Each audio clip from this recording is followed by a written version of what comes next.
destination. Darkness is quite near your feet and senses through your ears. And tide is rising, drought is non-existent. Sins are washed away, all the faults that you were facing. Sunset chaser, where's your new location? Searching for a purpose, the truth is making you nervous. And sunlight's waiting, there's a happy ending. Picture perfect skies, does your life have any meaning? Oh darling, don't you cry no more, as the sun will soon shine 1,000 times.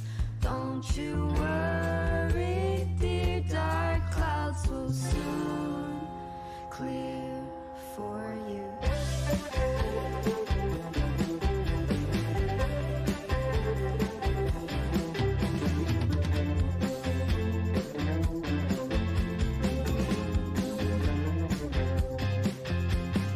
Daylight saver till the next adventure. Love is all around, but you're focused on your frowning. Rays are burning, achy luminescence, feeling through the gloom, tense and patient for its blooming. Oh darling, don't you cry no more, as the sun will soon shine 1,000 times.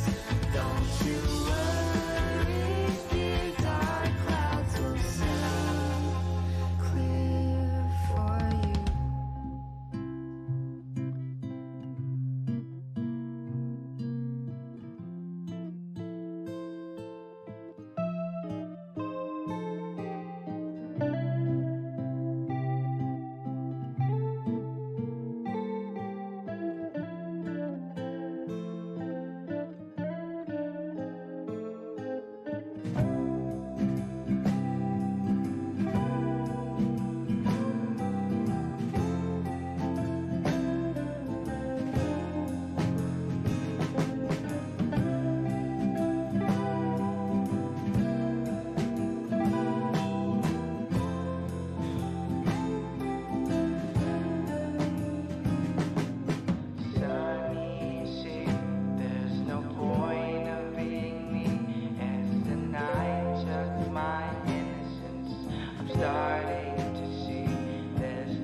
Darling, don't you cry no more, as the sun will soon shine 1,000 times. Don't you worry, dear, dark clouds will soon clear for you.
Aloha and good evening, everyone, and welcome to the 41st Annual Hawaii International Film Festival presented by Halekulani, and this evening's discussion with Danis Goulet, the director of Night Raiders. My name, again, this film is presented as part of our Film for Thought series at HIFF, and this conversation is the first in our series of conversations as part of Film for Thought in partnership with the Hawaii Council for the Humanities. We are really excited to have this conversation this evening. Conversation will be moderated by Kamaoli Kuwada from the University of Hawaii at Mānoa. In a moment, I'm going to actually have Liz Soto from Hawaii Council for the Humanities to say a few words before we start. But just before we go, some housekeeping bits. If you are joining us live on our Facebook page or on our YouTube channel, you can drop your questions or your comments for the filmmaker here right there in the comments box, and those will actually pop up straight on our live stream, and we can answer those for you towards the end of the conversation. Also, just as a heads up, we probably will have spoiler alerts in this conversation. So if you are planning to join us tomorrow night for our encore screening of Night Raiders, perhaps just put a pause on this and you can catch it later on our Facebook page and our YouTube channel. Also, last but not least, we do have a companion essay written by Professor Kuwada that is available on HIFF.org and will also be available at the screen tomorrow if you would like to check that out and read a little bit more of his thoughts about the film. So again, just a really special mahalo to Hawaii Council for the Humanities. And without further ado, I would like to introduce Liz Soto. Thanks, Anna. Yes, I'm Liz Soto. I'm the communications officer for the Hawaii Council for Humanities, and we are one of 56 state and jurisdictional humanities councils in the U.S., affiliated to the National Endowment for Humanities. So we were started in 1972, so we've been supporting innovative Hawaii Center humanities programming for nearly 50 years. And our mission is to connect people with ideas that enrich lives, broaden perspectives, and strengthen communities. And you can find out more about us at hihumanities.org. And it's my pleasure to welcome you to our first event of the series this year. The 5 films in our 2021 Film for Thought program offer windows into recovering, rebuilding, and reimagining across time and space, which seems particularly relevant in this time.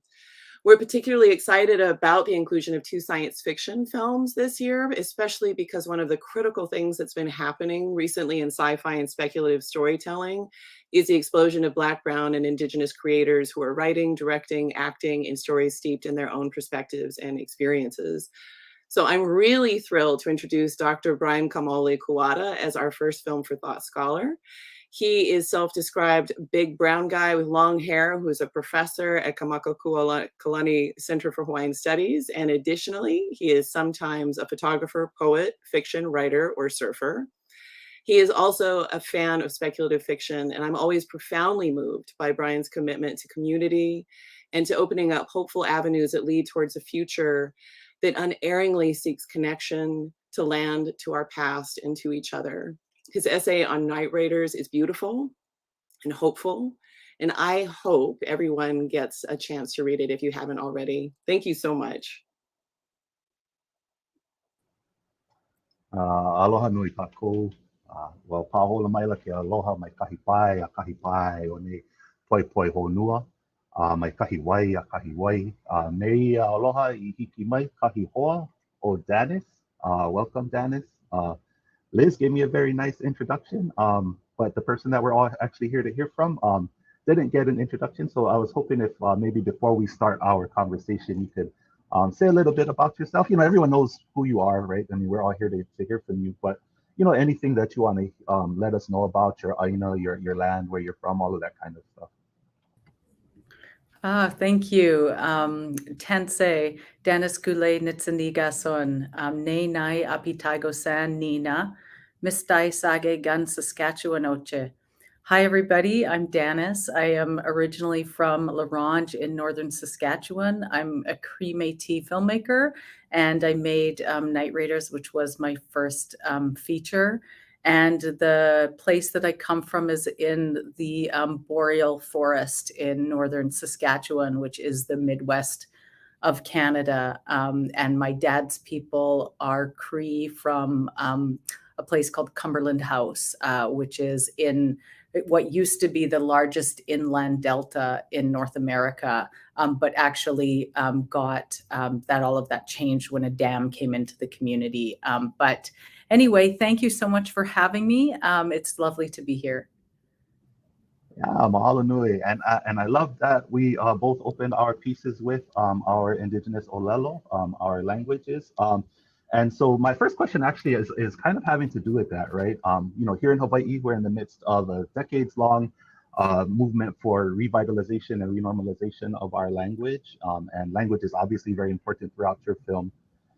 So one of the first things that I noticed, and I might be wrong about this, but when the title came up, Night Raiders was down at the bottom, and it looked almost like a subtitle to what I thought was maybe like a Cree syllabic title. Yeah. And so if, I was wondering if maybe if you would tell us, what is the title of the film in Cree and how is that different than what we might get from the English understanding of Night Raiders? That's actually a good question. It's translated into Cree, and to be honest, I forget what the exact translation is, but the syllabics that you see is the syllabic representation of the Cree words, which is my dad's first language. And so I often work with him to help with translation, but also I work with other translators as well. But I also find that when you're working with the language, it's not just translation or taking something and, starting with English and then going back, and then translating it into Cree. So when I'm in the development process of all of my films, really, I sit down with my dad and we just talk about concepts or philosophies that might inform what I'm thinking about. And I am not a fluent Cree speaker, although I am a language learner. I go to an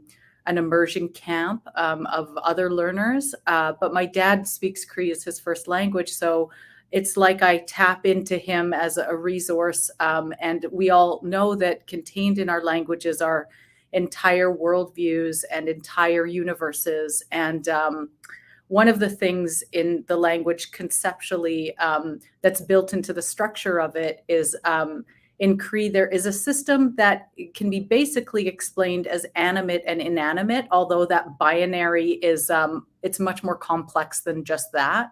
And one of the things that's present in the film is this idea that in the language, the rocks are referred to as animate. And so it would be acknowledged that they have life force in some way. And so conceptually, that was like, not only as I felt like that's never really been woven into an on-screen story in this way, but also there's the sci-fi trope of just that AI beings that as soon as they become sentient, they're going to destroy us. But I also think that maybe comes from if you colonize the machines, then of course you're going to assume they're going to come for you the second they get the chance. But I was interested in subverting that trope somehow to ask questions about what could happen. And the subversion came from the language structure itself. So it's, coming from this idea that rocks are animate, and the drones in the film are obviously built from the same minerals that make up rock. So there was a question present that was so fun to play with. Yeah, so that was my favorite part of the film, where and that was the next question I was going to ask you about, right? Because I have some friends, they work together and they wrote this article called Making Kin with the Machines, yeah. And it's about indigenous connections with artificial intelligence and it examines all those questions that you're talking about, why would we expect everything to be Skynet, right? When we can actually communicate with them. And so, there was that, I feel like there was just a brief mention in the film that, the drones are controlled by AI now.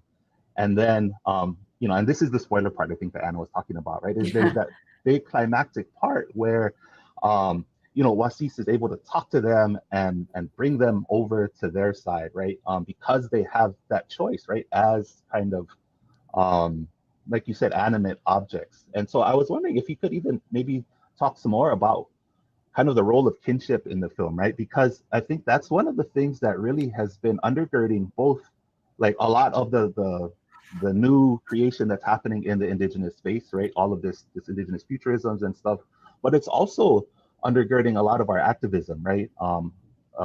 In terms of our connections with land and all of the stuff that make us stand up for water. All of these things have to do with our connections to, human and other human folks. Yeah. So I was wondering if maybe, you could just kind of keep talking a little bit more about that idea of kinship and those connections and what you're trying to do with that in the film.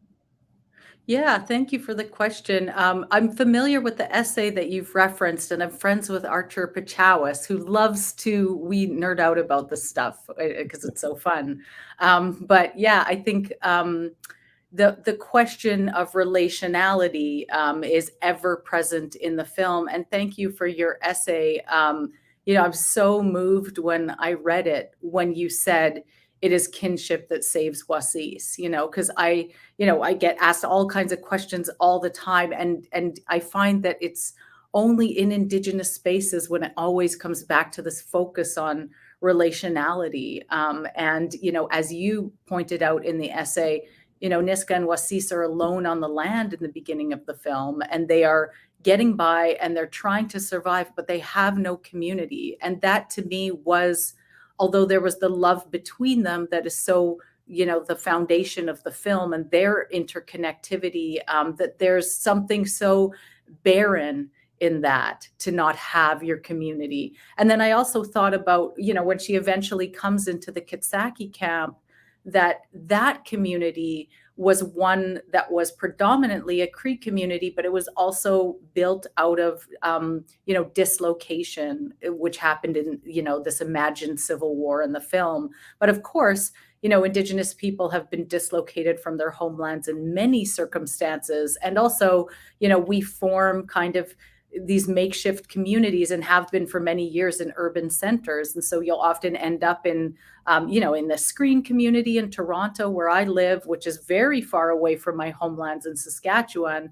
We have communities there of people. And I also wanted to express that in some way, that yes, it's about coming home to your people, that's a part of it, but there's also just this beautiful interconnectivity between different Indigenous nations. And I felt like I hadn't really seen that expressed that much before. And it's everywhere. I mean, as a film community, I feel like we have been interconnected globally for many years because we are, as Indigenous people and in activist movements, there is so much shared experience of, what we share under colonization. So even though, there's obviously many diverse nations, it's like we're very bonded by a shared experience. And that's been my experience kind of growing up in the screen community and connecting with all these incredible Indigenous people from all over the world. And then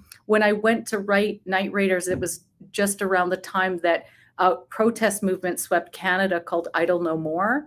And that was a movement started by 4 women on the prairies, which is my homelands. And they, and they started this movement that was a protest against the Canadian government was going to remove protections on Canadian lakes and rivers. And so it was a water movement, but people were doing round dances, which is a circular dance in malls at the height of the Christmas shopping season. And so it was like this total counter to capitalism. And I just found it so powerful and so compelling. And it was so beautiful. And there was so much solidarity, the way it swept. And then all of a sudden it was happening in all these different cities. And I was watching on the live feed, the mall that I hung out as a teenager, and seeing that happen. And then of course, a couple years later, Standing Rock happened.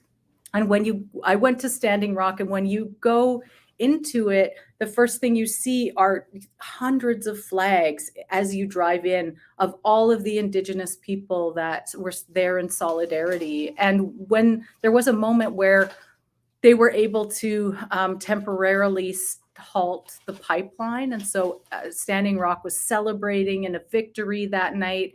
And I remember one of the indigenous activist organizations on the ground were on the live feed and they were in tears. And the first people they thanked were the Maori delegation that had come in solidarity. And I thought that was so beautiful. And I remember being there and seeing, like the Aztec procession coming. Like, it was just so incredible. And I just wanted to express that in some way. So it's like, it's obviously there's the connection between Niska and Wasis, and then it's them coming home to their community where they belong. And then it's also, how we branch out from all of that. But also going back to, what my dad talks about philosophically in the language is he says that the structure of the language itself focuses on what he calls the dynamic interconnectivity of all things.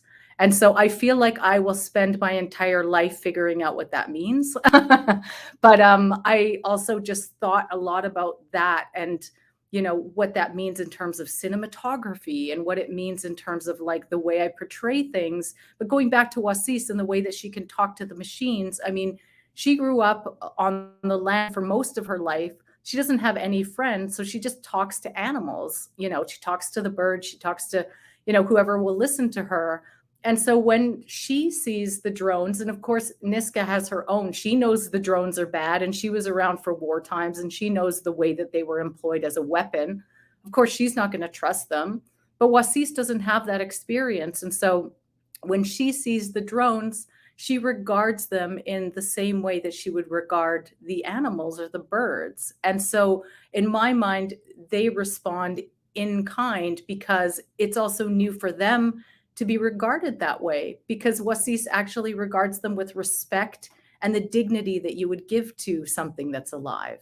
And so just by the extension of that dignity, and like you said, they're AI, so they're able to choose for themselves, and they chose, to no longer have an allegiance to those who built them. Yeah, I just kind of cheered at that part. I was so happy to see that happen because I was like, what's going to happen now? And then, and then they kind of swarmed, and then they started moving in a more natural way, right? They had been in these military formations, and then they started moving like these flocks of birds after. And I just love how they're kind of enfolded into that natural world and those connections. So yeah, thank you for explaining that a little bit more, and the connections between all of these things. And I feel like you are intuiting all of my questions that I was going to ask, because I also wanted to ask, I had read in some of the other interviews that, you were inspired by Standing Rock and I Don't Know More. And a lot of your descriptions of being at Standing Rock remind probably a bunch of us who are listening here of being at Mauna Kea, right? Well, and some of them, of course, were also at Standing Rock as well. But so I, and I was really interested in hearing about how this piece was inspired by activism. But I was also wondering, like, how do you want your own piece? How do you want this work to in turn inspire activism and all of our efforts around sovereignty, maybe for your own peoples, but also for, indigenous peoples as a whole? Yeah, I mean, I think of the filmmaking that I do as a form of activism. It's storytelling for sure. But I, like all of us grew up on all kinds of genre films. And in Northern Saskatchewan, where I was from, I didn't have access to like art house cinema or anything. And so I grew up on all the big genre movies like Star Wars and E.T. And I remember seeing The Matrix for the first time and kind of freaking out because I was like, this is coming from a subversive voice, and I could feel it. And I could feel that the makers of The Matrix like knew who the man were and they were going to stick it to them. And I remember the feeling at the end of the movie where I was like, we can stick it to the man, like, and just like feeling this kind of excitement that I couldn't really put my finger on, but just like and it came from the perspective and the whole movie was disguised as like this thrilling action, like totally slick like very, broad film. And I was kind of blown away by all of the things it was able to achieve. But then I also started to become, interested in film and becoming aware of art house film. And then I eventually started programming for the Imaginative Film and Media Arts Festival. And then I was director of the festival in the sort of mid 2000s when the festival was still really young. And I remember it was just like coming into this incredible community of Indigenous storytellers. And of course, the first wave of Indigenous cinema is born out of the activist documentary, with Merita Mita and Alani Sobomsawin out here in Canada. And, these were like visceral activist documentaries where you just felt like you were there in the movement and experiencing what the people were experiencing. And I feel like, and so I kind of started to become aware of all of that work that had been made, and then also seeing the work that was starting to be made by Indigenous filmmakers all over the world. And then at a certain point, I also became interested in kind of like social realism as a vehicle. So I feel like I drew on all of these things in storytelling, but I feel like my film is kind of like an activist documentary disguised as a genre film, if I could think of it in some way. So I don't know what I hope it does. In some ways, I hope like at the time that I started making it, I felt like people were not acknowledging the truth of the residential school experience. So I definitely wanted to prompt that conversation, but I also just wanted to make something for us. Like, because, we're, as in Indigenous communities, as Indigenous filmmakers, we're up against 100 years of cinema history that has done nothing but serve a colonial agenda and, perpetuate misrepresentation about us. And ultimately, all of that misrepresentation, is a way of, it leads to the dehumanization of the way people think about us. And so, I was hoping to obviously promote understanding and empathy. But first and foremost, I felt like there was a hierarchy of who I was making it for. And it was like, I'm making it for us first. So when people watch it, what I want them to do is to feel like that's mine, that like this belongs to me. And in some ways, I never really thought about that, but it's like there's a relationality between like, the way, to me, it's a way of talking to my community. And to me, it was a way of telling the youth, because I was hoping that it, as a genre movie, it might speak to them in a way that they thought was cool. And in some ways, I just was so inspired by the way they were so brave in so many of these activist movements like Standing Rock and Idle No More. And because our youth continue to be in so much crisis, because of all of the intergenerational trauma that they've inherited, it's like I just wanted to say, I just want to tell them how much I love them. And that was also like, I also feel like the film was a way of doing that somehow. So I hope they feel that. And I hope that they feel that it belongs to them.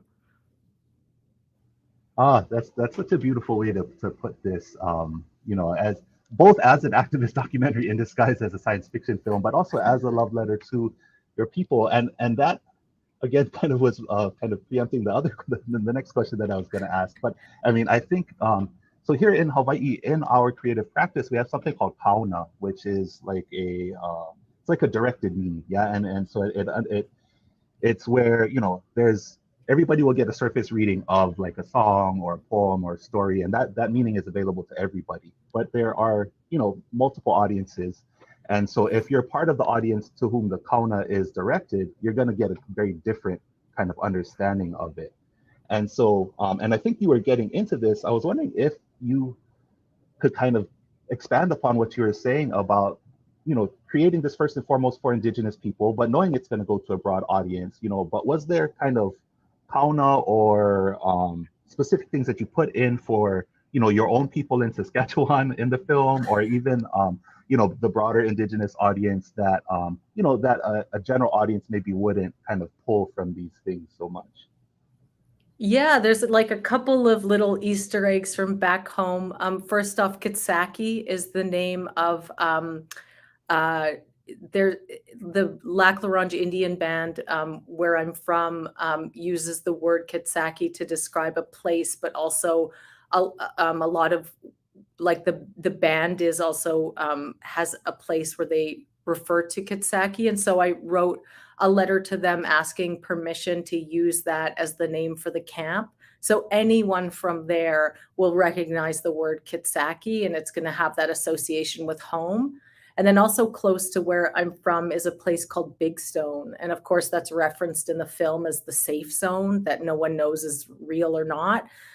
So it also had double meaning though, because Big Stone is a place near where I'm from, but it is also in Cree, it's called Mistasini. That means big rock or big stone. And in the 60s, there was this rock in the southern Saskatchewan on the prairies that was considered sacred by the people, and they referred to it as Mistasini. And it was a very special rock. Like even, you know, the scientific viewpoint of this rock was that it was really extraordinary.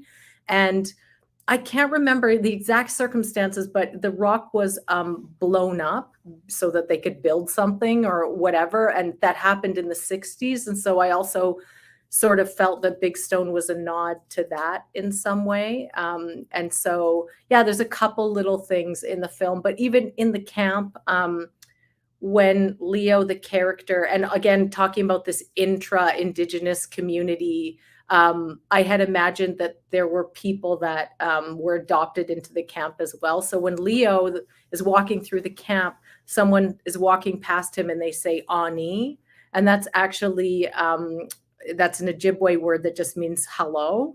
And so it's not Cree. And so that character was Anishinaabe, and that he was, you know, and because we shot on Anishinaabe land, it was like, not for my people, but it was to sort of like acknowledge that we were shooting on that land, and to also just stick one little character that only Anishinaabe, like when Anishinaabe folks watch it, they'll be like, hey, that guy said Ani.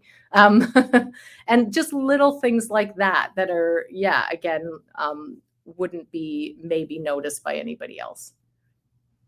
Yeah, I mean, but it's just one word, but it brings in this whole other world of understanding right into the film. So yeah, it's really lovely. And I had a really short question that it made me think of when she brought up Leo. Could Leo understand Cree? Because like I felt like they were speaking to him, and then but he was like, you know, he'd answer in English or in Maori, and like I was like, wait, but he's talking with them, right? So he could speak, he could understand. Yeah, I had Oh, imagined that he could understand, that he had been with them long enough.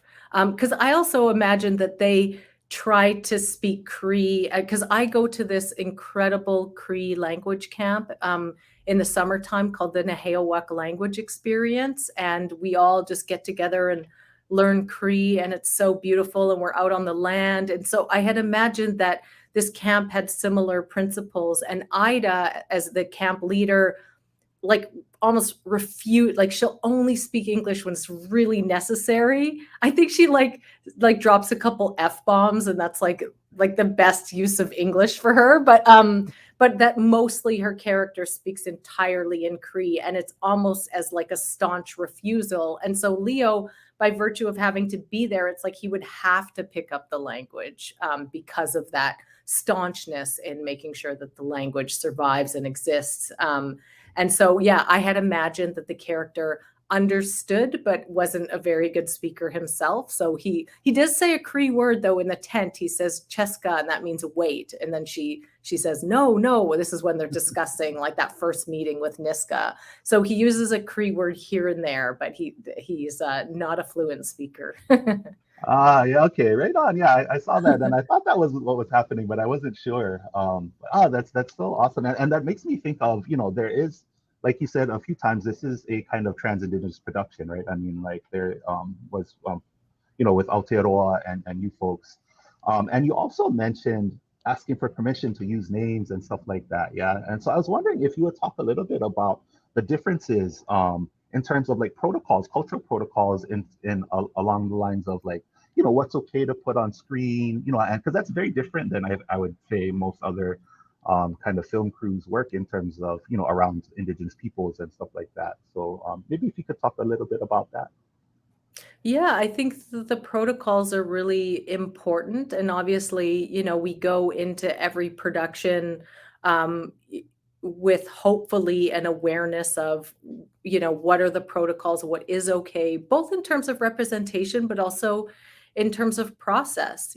So it's like when we go into spaces, like on the first day, we had an Anishinaabe elder open us in a good way. And that was the elder for the land that we were on. So it wasn't Cree. And then we had also just cultural practices available and as a part of the process of making the film. So if we had difficult moments, there was smudging available and things like that. I think it's really important to kind of build the cultural practices as a part of the process of the film. And this isn't really a protocol, but it was for kind of the non-Indigenous crew. We did a half day of training that was sort of like a colonization 101.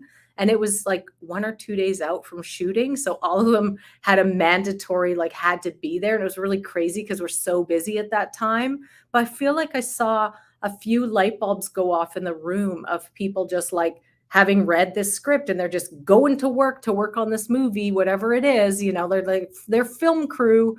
And we had an amazing crew, but it was like, there's something when we did that training, it was like suddenly you could see people making connections. And to me, it's really important that, if someone is approaching, like a film set is a workplace. And so that's a layer that you have to sort of respect and treat it as such. But I also felt it was so important that everybody knows this is a purpose-driven project. We're not just here to work, that this has a purpose. And it didn't mean that everybody, had to necessarily, it was more about that. It was important for them to understand that. And also for us to contextualize this in the history of Canada and what happened on this land. And then in terms of the Māori side of things, like I really relied on the producers, especially Ainsley Gardner, who was a key producer, to really help us. And so at the script stage, we had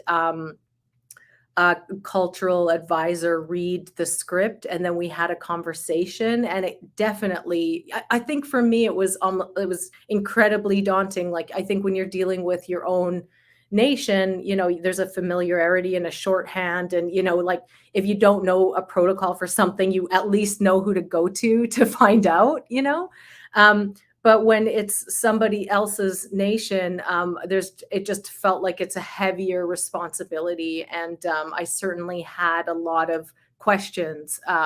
And so the cultural advisor was incredibly helpful and knowledgeable. And then when we went to shoot, Kath Akuhata Brown came up and she was supporting me, but she also was involved in the rehearsal process with Alex, who played Leo. And she shared incredibly personal and beautiful things with him that helped inform the role. And she also guided and directed any sort of cultural moment or expression that was on screen, because I literally felt like I was unable to provide guidance in that way. So, I can provide guidance in terms of performance, but the specificity of cultural expression is, she just absolutely helped walk him through all of the beats and the moments, which was so incredibly helpful. And then when we got to the post-production side of things, we again had language advisors listen into all of the language that was in the film and then just correct pronunciation, so that when Alex was re-recording things, they were sitting in on it and like guiding him through pronunciation. And so I'm so grateful to all of that knowledge and to all of the time that people spent helping us to tell the story, and especially to Ainsley, who was sort of like the hub of connecting us with all of the right people to hopefully do it in the best way that we could.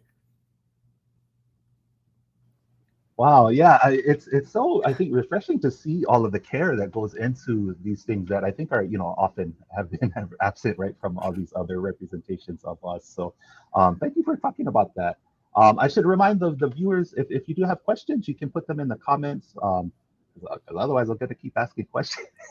Yeah, there was something else that came up for me, like when I was, because I think misrepresentation and the history of it is like a weight over all of us as Indigenous filmmakers. And I think it creates a lot of fear, like I certainly felt that telling the story came with an enormous responsibility. And I remember talking to my friend Briar Grace Smith, who's an amazing Māori screenwriter, and I just was talking about something cultural, and I was like, is it okay for him to do this or to do that or whatever? And she was like, the cultural things don't need to be treated any differently than, the way a character might drink a cup of tea. And it was so beautiful and simple and true, that it freed me up to stop, it's just, we can't help that it's fraught because the history of misrepresentation is what it is.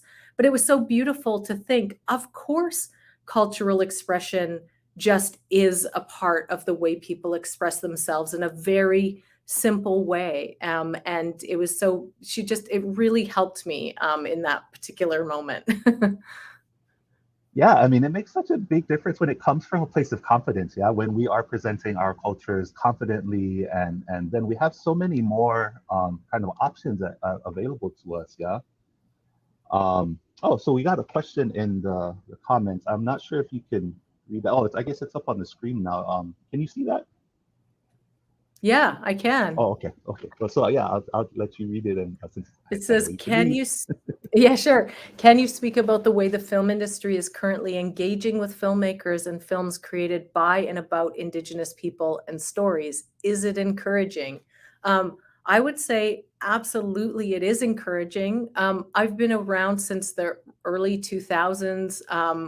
And around that time, like when I was involved with Imaginative, it was really, and Imaginative, which is the Indigenous Film Festival up here in Canada, had this mission even from the early days to say, differentiate Indigenous content from, Indigenous driven, or like the fact that Imaginative's mission was to support projects that were written, directed, or produced by Indigenous people, whether they had so-called Indigenous content or not. By virtue of the fact that an Indigenous person, say, directed it, it makes it an Indigenous film. And because at that time, there was so much content that was being made about us, without us, that, and to the mainstream audience and to the public and to the rest of the industry, they made no differentiation between that. And so in those days, we started making arguments to say,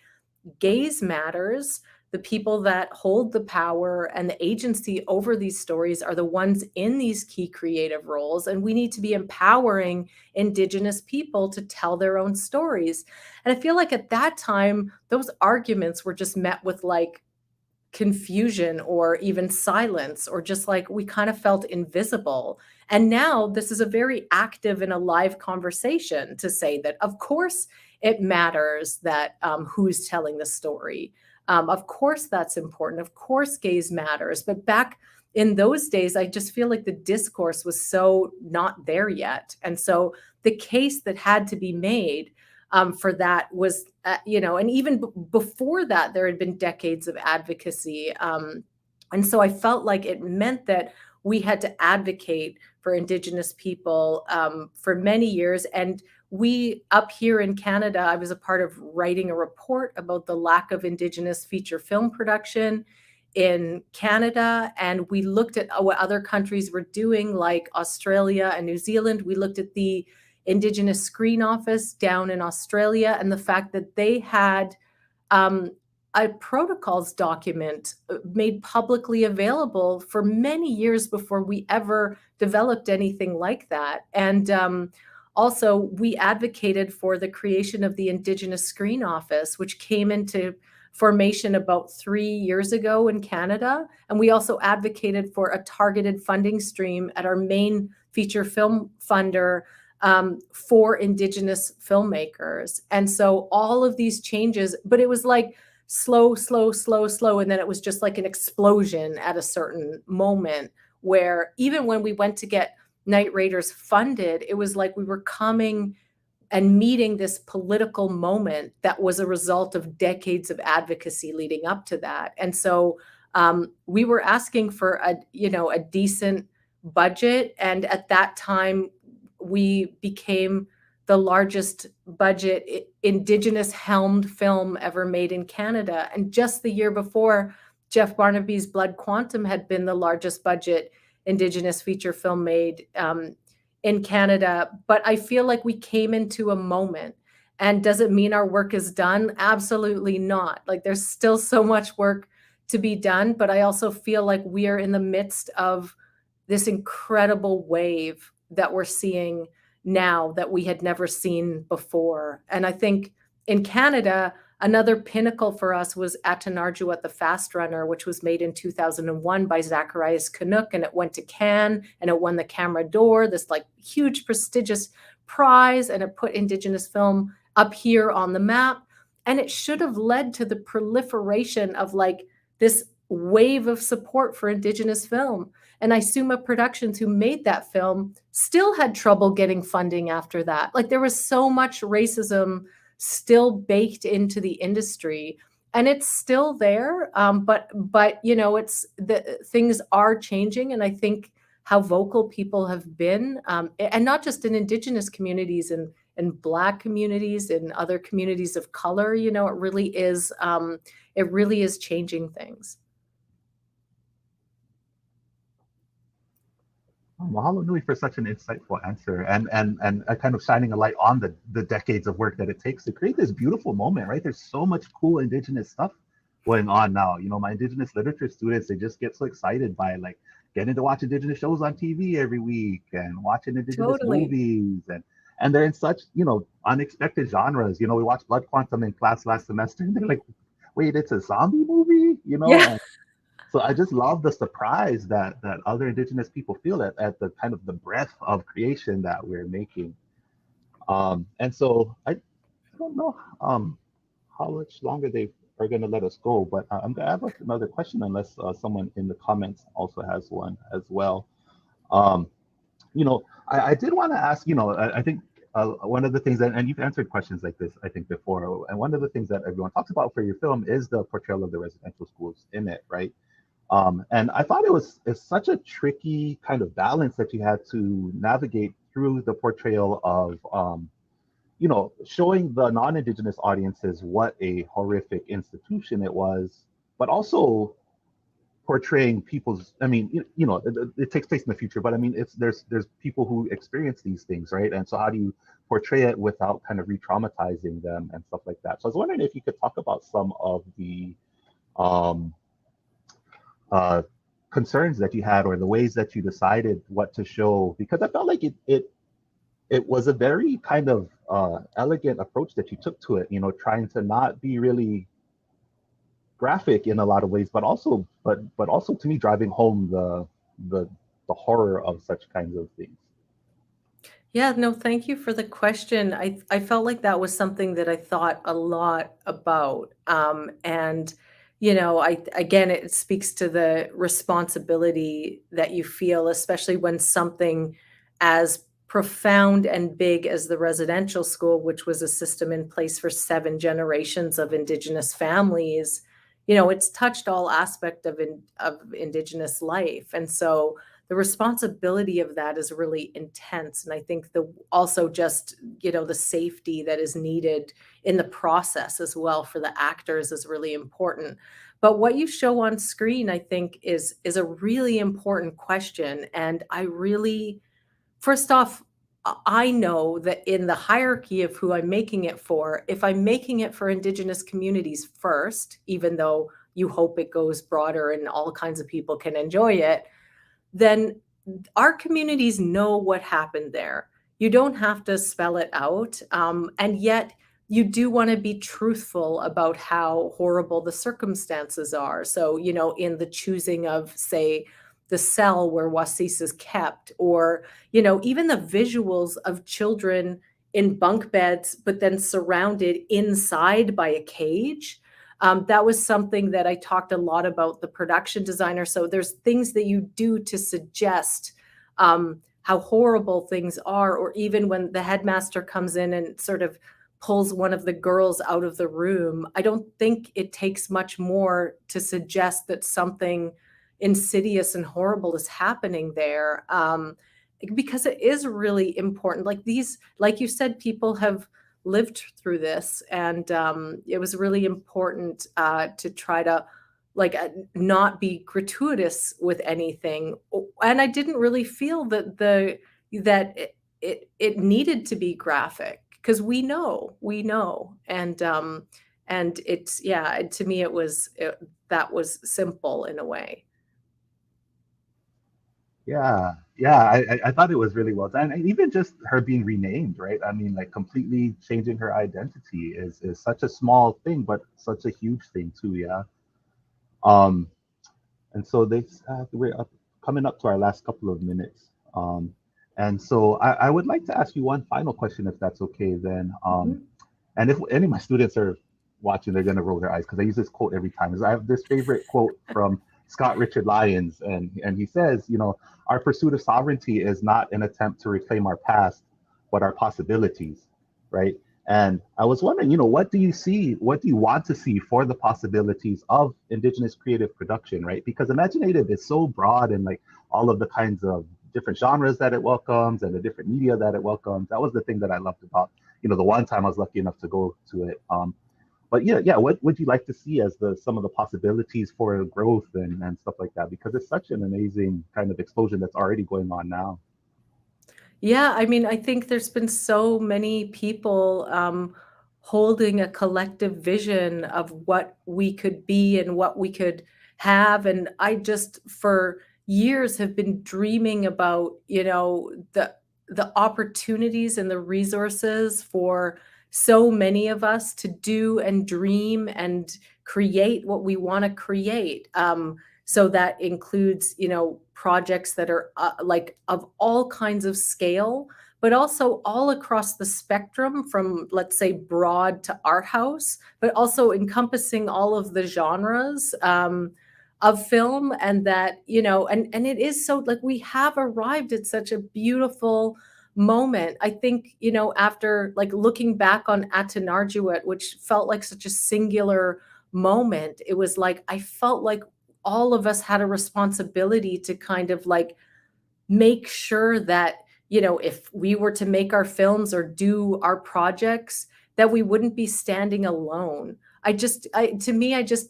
Why would we ever want to be alone? And, our community's our industry's very challenging, you come up against all kinds of barriers and horrible circumstances, and people driven by just taking opportunity, and it can be really intense. And I just keep coming back to this community of creative people that I've just drawn so much strength and hope, and I keep coming back to that community that I've grown up with, that has supported me, and it's been so much more important than any, very important person you're supposed to know in the industry that is going to get you an opportunity. Because when we hit hardships, it's in the sharing of those hardships where you get held up by your friends. But my hope was just that that it would be a wave, and that there'd be so much of us doing so many things. But that's also such a beautiful sentiment in that quote. It's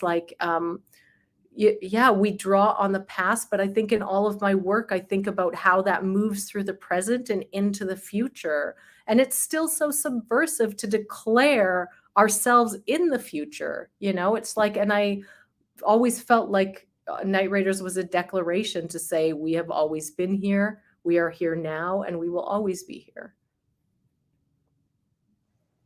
Oh, I love it. Thank you so much for that. And I think leaving us with that idea, why would we ever want to be alone? I mean, I feel like that's such a motivating idea that we could kind of keep with us, of just that's how you create movements, right? Is we don't want to be alone doing these things. And so we create together and we live together and we struggle together and we survive together.